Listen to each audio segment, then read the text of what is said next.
Assalamualaikum warahmatullahi wabarakatuh. Perkenalkan, kami dari kelompok keempat akan mempresentasikan hasil diskusi kami tentang perencanaan sistem plumbing pada bangunan rumah tinggal. Pertama-tama saya akan memperkenalkan anggota kelompok. Yang pertama, yang saya sendiri, Yusuf Rahman. Yang kedua, Muhammad Hawari. Yang ketiga, Ulum Martin. Yang keempat, Nurul Ilmi. Di sini kami mengangkat tema tentang perencanaan sistem plumbing air bersih dan air limbah pada bangunan rumah tinggal kapasitas 16 orang. Oke, kita masuk ke latar belakang. Air bersih merupakan kebutuhan vital bagi kehidupan manusia, sehingga sistem penyediaan dan distribusinya di rumah tinggal harus dirancang dengan baik. Berdasarkan SNI nomor 037065 2005 dan SNI 8113 2015, perencanaan sistem plumbing harus mencakup kebutuhan air bersih, kapasitas tangki, kualitas air, kecepatan aliran, serta sistem pembuangan limbah dan air hujan. Pada pembangunan bertingkat seperti rumah dua lantai, keandalan sistem sangat penting untuk menjamin distribusi air merata. Studi menunjukkan bahwa perencanaan plumbing harus memperhatikan jumlah penghuni, kapasitas tangki, dan pipa dan penggunaan pompa. Perencanaan yang baik akan menjamin kenyamanan, kesehatan, dan efisiensi dalam penggunaan air bersih serta pembuangan air limbah. Kita masuk ke dalam rumusan masalah. Yang pertama, bagaimana merancang sistem distribusi air bersih dan pembuangan air limbah yang efektif untuk rumah tinggal dengan lebih dari 16 orang. Yang kedua, berapa kebutuhan air bersih harian dan kapasitas tangki yang diperlukan. Dan yang ketiga, ukuran pipa dan daya pompa seperti apa yang sesuai untuk bangunan dua lantai. Oke, tujuannya yang pertama menunjukkan kebutuhan air bersih untuk rumah tinggal dengan lebih dari 16 penghuni. Yang kedua, merancang kapasitas tangki, sistem pempipaan, dan pemilihan pompa yang sesuai. Yang ketiga, itu menyusun estimasi biaya instalasi sistem plumbing. Kita masuk ke tinjauan pustakanya. Yang pertama, rumah tinggal adalah bangunan yang berfungsi sebagai tempat tinggal dan layak huni, aman, sehat, dan terjangkau, serta mendukung aktivitas sosial dan psikologis penghuninya. Yang kedua, desain arsitektur rumah sangat mempengaruhi kenyamanan dan efisiensi energi, termasuk dalam hal pengaturan sistem plumbing seperti jalur pipa air bersih dan air limbah. Yang ketiga, rumah sehat ditentukan oleh elemen fisik seperti ventilasi, pencahayaan, sanitasi, di mana sistem plumbing memegang peran penting dalam menyediakan air bersih dan mengolah air buangan secara higienis. Keempat, sistem plumbing adalah sistem perpisahan dalam bangunan yang berfungsi untuk mendistribusikan air bersih dan membuang air limbah secara aman dan efisien. Yang kelima, fungsi utama plumbing adalah memastikan suplai air bersih dengan kualitas dan tekanan yang sesuai, serta mengalirkan air buangan ke tempat yang aman tanpa mencemari lingkungan sekitar.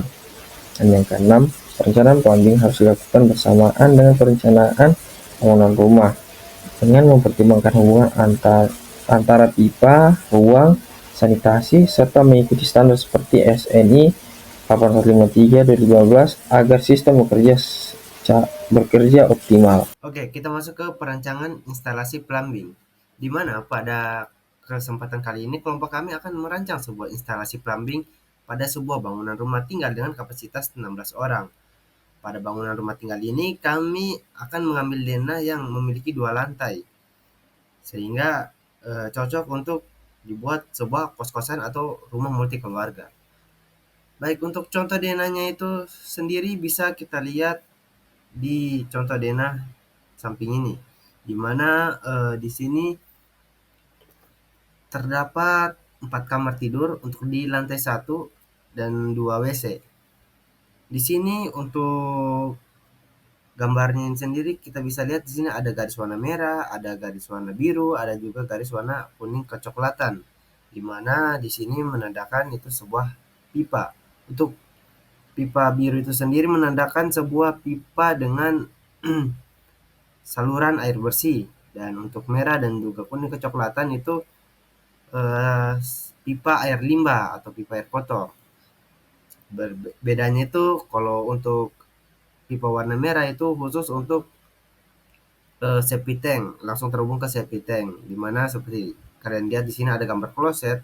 Kloset ini akan terhubung langsung dengan septic, pipanya akan terhubung langsung dengan septic tank. Di sini juga untuk pipa yang untuk warna kuning kecoklatan di sini dia akan terhubung untuk air limbah. Ya, di sini akan langsung terhubung ke bak kontrol. Jadi sistemnya itu untuk pipa air kotor dari septic tank ke bak kontrol dan juga ke sumur resapan dan juga masuk ke saluran kota. Baik, kita akan langsung masuk ke untuk air bersihnya terlebih dahulu. Bagaimana sistem air bersihnya pada denah yang kami ambil ini, rumah yang kami rancang, instalasi plumbingnya. Di mana untuk sumber airnya itu kita menggunakan PDAM, di mana di sini air dari sumber atau PDAM masuk ke GWT atau groundwater tank. Nah, di sini dari groundwater tank ada di sini jika kalian bisa lihat gambar pompa. Nah, pompa ini akan menuju ke atas atau roof tank. Nah, dari roof tank ini kami akan menggunakan metode gravitasi, di mana air itu akan turun, tekanan air itu akan turun dengan gravitasi. Jadi tidak perlu lagi menggunakan pompa, sehingga akan menghemat listrik dan juga efisiensi lainnya. Di sini air dari roof tank ini akan terhubung langsung dengan kebutuhan air seperti di sini ada kloset, ada bathtub, ada keran di dapur dan lain sebagainya. Itu untuk air bersih. Nah, untuk air kotor itu sendiri, di sini kalian bisa lihat untuk pipa warna merah dari kloset itu langsung terhubung ke septic tank. Nah, untuk air kotornya itu untuk garis warna kuning kecoklatan itu akan langsung terhubung ke bak kontrol. Nah, sistemnya itu dari septic tank untuk air limbah pipa kotor warna merah dari septic tank akan ke bak kontrol. Nah, dari bak kontrol akan ke sumur resapan. Nah, untuk pipa dengan tanda garis warna kuning kecoklatan itu yang menandakan air bekas seperti mencuci, habis mandi dan lain sebagainya itu akan masuk ke bak kontrol. Dari bak kontrol akan langsung ke sumur resapan dan masuk ke pipa saluran kota atau drainase. Kita masuk ke slide berikutnya. Nah, slide berikutnya sini kalian bisa lihat di sini ada contoh denah untuk lantai 2-nya. Nah, tadi kan di sini dari GWT akan dipompa ke atas. Di sini akan masuk ke roof tank yaitu reservoir atas.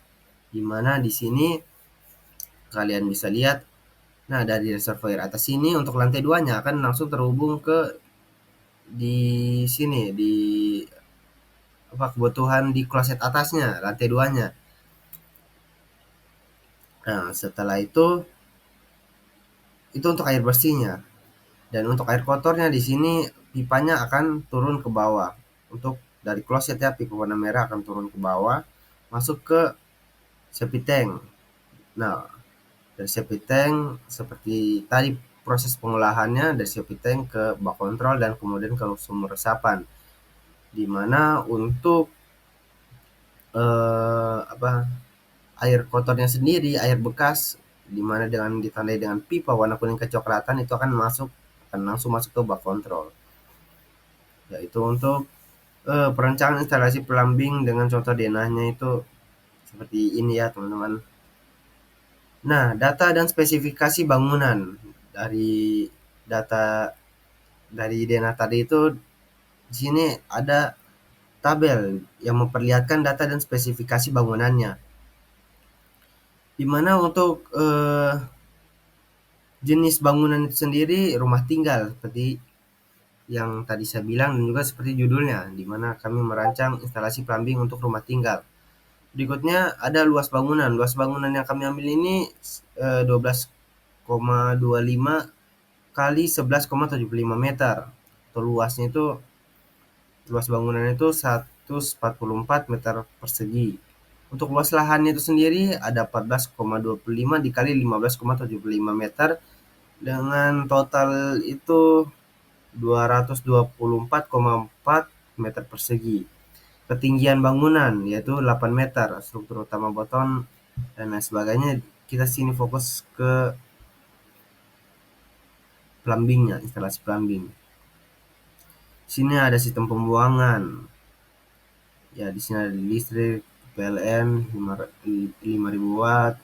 Sini air, seperti yang sebenarnya tadi air bersihnya itu sumbernya dari PDAM. Sistem pembuangan air itu septic tank dan juga got. Tadi saluran kota itu maksudnya langsung terhubung ke got. Akses kendaraan dapat ini. Jumlah penghuni diasumsikan 18 orang penghuni. Dimana seperti tadi kalian bisa lihat di lantai 1 sini ada 4 kamar dan juga di sini di lantai atas ada 4 kamar. Dan itu 8 kamar kurang lebih cukup ya untuk 18 orang atau 16 orang lah. Jumlah lantai itu ada 2, fungsi itu sebagai tempat tinggal dan juga durasi hunian itu 24 jam. Oke, berikutnya ada kebutuhan fasilitas plumbing. Nah, kebutuhan fasilitas plumbing ini kita ketahui kalau dia tergantung dari rancangan rumah tinggalnya atau rancangan kebutuhannya. Sehingga fasilitas yang diperlukan juga akan berbeda setiap rancangan. Untuk rumah tinggal yang kami rancang yang kurang lebih 16 atau 18 orang, itu fasilitasnya itu dapat kalian lihat terbagi menjadi 3, di mana untuk yang pertama sistem penyediaan air bersih. Fasilitas yang dibutuhkan itu ada beberapa, yang dimana pertama itu ada tandon air atau ground tank dan roof tank. Berikutnya ada kapasitas tergantung jumlah pengguna. Estimasi itu dari 16 penghuni itu sekitar 260 liter per hari, kurang lebih 16 atau 18 ya lupa. Berikutnya ada pompa air. Nah, di sini pompa yang kami gunakan ini pompa transfer, di mana gunanya pompa ini akan membantu menaikkan tekanan air dari ground tank ke roof tank. Berikutnya ada pipa air bersih yang kami gunakan itu jenisnya PVC. Berikutnya ada distribusi untuk 3 WC, di mana 2 di lantai 1 dan juga 1 di lantai atas. 1 wastafel untuk di dapur dan juga keran-keran umum dan lain sebagainya. Berikutnya ada keran air di tiap titik, di mana ada wastafel, WC dan lain sebagainya. Untuk yang kedua, sistem pembuangan air kotor dan air bekas. Air kotornya itu bisa dari kloset atau WC. Untuk air bekasnya itu dapat dari wastafel, dari lantai kamar mandi dan lain sebagainya. Fasilitasnya seperti septic tank dan sumur resapan. Untuk pipa itu sendiri jenisnya PVC kurang lebih 4 inci untuk air kotor dari WC ke septic tank. Untuk pipa PVC 2 inci sampai 3 inci untuk air bekas dari wastafel dan juga flow drain. Flow drain ini saluran pembuangan yang biasa di WC, teman-teman bisa tahu. Nah, flow drain di kamar mandi atau area basah. Ventilasi ini berada di septic tank agar tekanan udara di septic tank itu stabil ya, sehingga septic tank tidak meledak karena tekanan dan juga menghindari bau. Berikutnya ada perlengkapan plumbing sanitasi, di mana itu ada 3. Yang pertama itu kloset duduk 3 unit, wastafel dan keran 1 unit. Yang terakhir itu pipa sambungan dan fitting seperti elbow, T, shock dan lain sebagainya.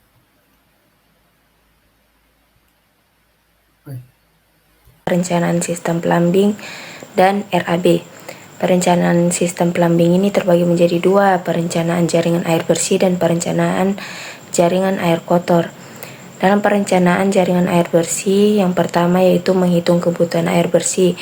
Kebutuhan air yaitu pemakaian air dikali jumlah penghuni. Pemakaian air untuk per orang per hari untuk rumah yaitu 120 liter per hari dikali jumlah penghuni yang diasumsikan 18 orang yaitu 2160 liter per hari.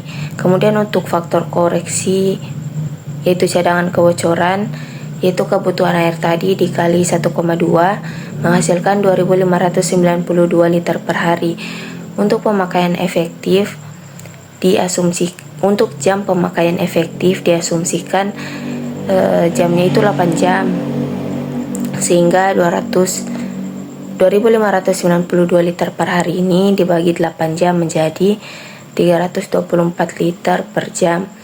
Kemudian untuk jam puncak diasumsikan yaitu pakai 2 jam dikali 324 ini menjadi 642 liter per jam. Kemudian untuk menit puncak diasumsikan 3, kemudian 324 ini dibagi 60 menit sehingga menghasilkan 16,2 liter per menit. Untuk menghitung dimensi pipa air bersih, perlu diketahui jumlah penghuni, konsumsi air per orang, total kebutuhan, dan jam pelayanan efektif.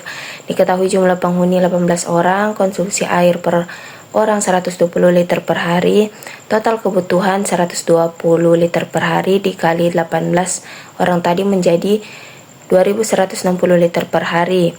Jam pelayanan efektif yaitu 8 jam per hari. Untuk menghitung dimensi ini perlu diketahui debit rata-rata. Debit ini didapatkan dari total kebutuhan dibagi jam pelayanan efektif dikali 3600 detik menghasilkan 0,08 liter per detik. Kemudian untuk menghitung dimensi pipa ini perlu diketahui luas. Untuk mencari diameter luasnya ini dapat diketahui dari debit dibagi kecepatan. Diasumsikan kecepatannya itu 1 meter per sekon. Jadi debitnya tadi didapat 0,008 liter diubah menjadi meter kubik, jadi 0,0008 dibagi 1 meter per sekon menghasilkan 0,0008 meter kubik. Kemudian untuk diameternya yaitu akar 4 luas tadi dibagi pi, yaitu 4 kali 0,0008 dibagi 3,14 menghasilkan 0,0101 meter atau 10,1 mm. Jadi diameter dalam pipa air bersih minimum kurang lebih 10 mm atau pilih diameter pipa 1/2 atau 13 mm sesuai standar pasaran. Kemudian menghitung tangki atas dan tangki bawah. Tangki atas kebutuhan tangki atas dapat diketahui dari pemakaian air dikali jumlah penghuni. Pemakaian air tadi 120 liter per hari dikali jumlah penghuni 18 orang menjadi 2160 liter per hari. Dan tangki bawah dengan volume yang lebih besar untuk penampungan 3 hari, yaitu 3 hari tadi dikali 2160 liter per hari menjadi 6480 liter per hari atau 6,2 meter kubik per hari. Kemudian menghitung pompa air bersih. Untuk menghitung kapasitas pompa air bersih dari groundwater tank dan roof tank, kita bisa mengacu pada perhitungan berdasarkan SNI 8153 2015 sistem plumbing pada bangunan gedung. Yang pertama data diketahui, kedua kebutuhan air harian, ketiga waktu operasi pompa. Biasanya diasumsikan waktu operasi pompa tidak sepanjang hari menurut SNI, dan praktik umum diasumsikan pompa bekerja 4 jam per hari atau bisa disesuaikan dengan desain. Di sini kita pakai 4 jam per hari. Debit pompa sama dengan debit harian dibagi waktu operasi. Debit harian tadi kita tahu 2160 liter dibagi waktu operasi diasumsikan 4 jam menjadi 540 liter per jam atau 0,15 pounds. Kemudian faktor cadangan dan efisiensi. Untuk antisipasi kebutuhan puncak, kita tambahkan faktor keamanan 20-30%. Nah, di sini kita ambil 30%. Jadi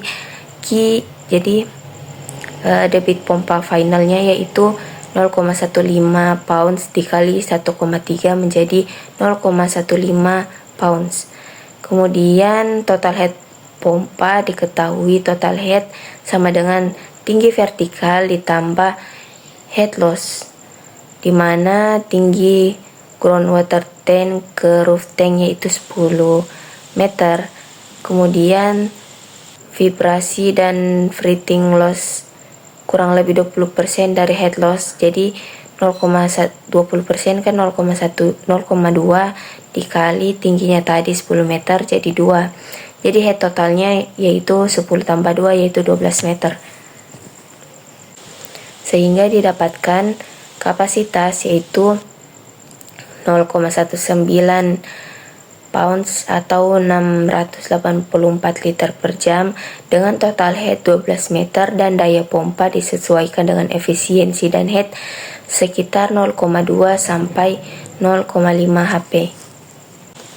Sehingga rekomendasi akhir yaitu pilihlah pompa dengan spesifikasi kapasitas minimal 700 liter per jam atau 0,2 pounds dengan head minimal 12 meter, daya kurang lebih 0,25 sampai 0,5 HP dan jenis pompa yaitu pompa transfer. Kemudian yang kedua ada perencanaan jaringan air buang, di mana kita menghitung dimensi pipa air buangan, di mana yang kita tahu dari peta terdapat 3 kloset duduk, 2 bathtub dan 1 sink dapur. Diketahui plumbing fixture unit per unit yaitu kloset duduk 4, bathtub 2 dan sink dapur 2, sehingga total plumbing fixture unit pada kloset duduk yaitu 12, bathtub 4 dan sink dapur 2, sehingga diketahui plumbing fixture unitnya yaitu 18. Dari kurva Hunter dapat diketahui 18 fixture unit ini nilainya 1,8 liter per sekon. Kemudian untuk menghitung dimensi perlu mengetahui luas penampang, di mana debit dibagi kecepatan. Diketahui debit 0,0018 dibagi 1 meter per sekon yaitu 0,0018 meter kubik.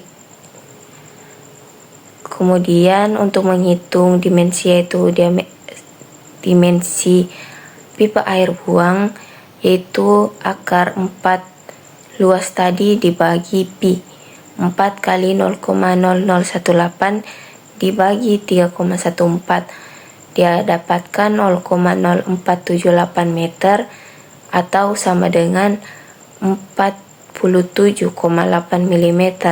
Dapat dihitung diameter atau dimensi pipa ini kurang lebih 48 mm.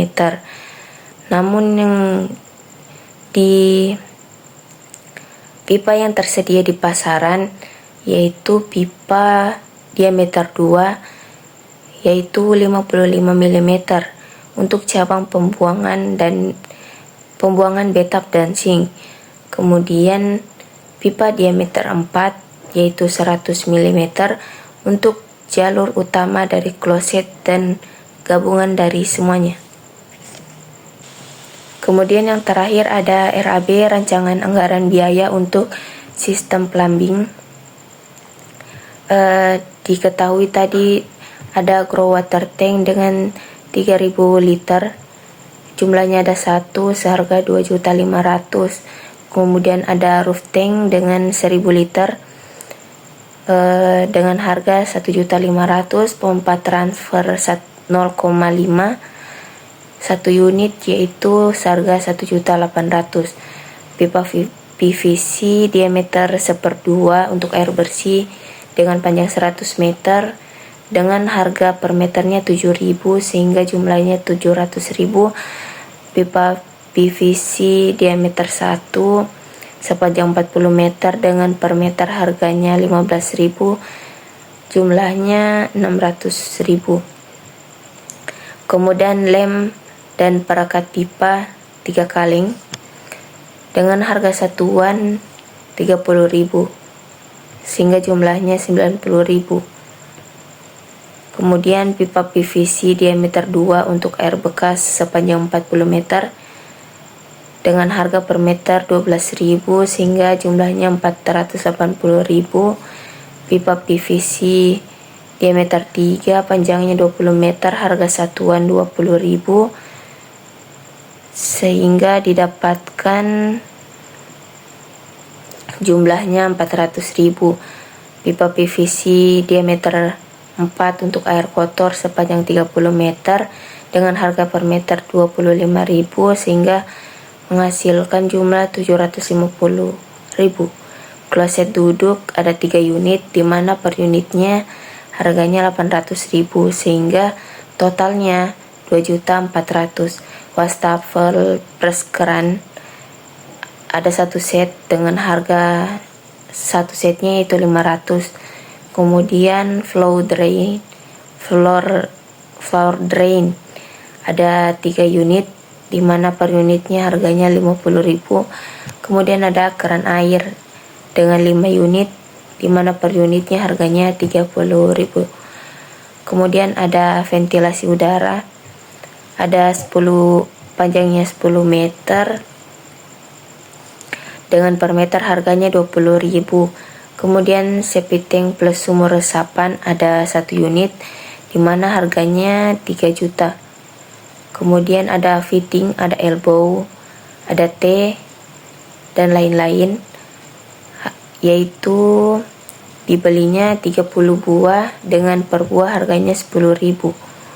Kemudian jasa pemasangan plumbing yaitu 2.500.000, biaya transportasi 1 juta sehingga subtotalnya 19.020.000. Kemudian ada pajak 11% 2.092.200 sehingga total biaya akhirnya 21.112.200 rupiah. Kesimpulannya, perencanaan sistem plumbing rumah tinggal untuk 18 penghuni mencakup kebutuhan air bersih harian sebesar 2.160 liter. Tangki atas berkapasitas 2.160 liter dan tangki bawah 6.480 liter. Disiapkan sebagai cadangan untuk 3 hari. Distribusi air menggunakan pipa PVC minimal setengah inci dengan bantuan pompa transfer 700 liter per jam. Total head 12 meter, daya 0,25 sampai 0,5 HP. Sistem pembuangan air limbah dan hap bekas memakai pipa PVC berdiameter 2 sampai 4 inci, dilengkapi ventilasi udara. Biaya instalasi seluruh sistem plumbing mencapai Rp21.112.200. Sudah termasuk pajak. Perencanaan mengacu pada SNI serta mengutamakan fungsi dan efisien. Untuk saran, agar sistem plumbing berfungsi optimal dan berkelanjutan disarankan untuk yang pertama, melakukan evaluasi rutin terhadap pipa, pompa, dan tangki. Yang kedua, mempertimbangkan instalasi STP untuk pengolahan limbah ramah lingkungan. Yang ketiga, menggunakan material berstandar SNI dan berkualitas tinggi. Yang keempat, mengaplikasikan peralatan hemat air dan pompa efisien energi. Yang kelima, meningkatkan kesadaran penghuni dalam penggunaan dan pemeliharaan sistem plumbing. Baik, itulah pemaparan dari kelompok kami. Kurang lebihnya kami mohon maaf. Wabillahi taufiq wal hidayah. Wassalamualaikum warahmatullahi wabarakatuh.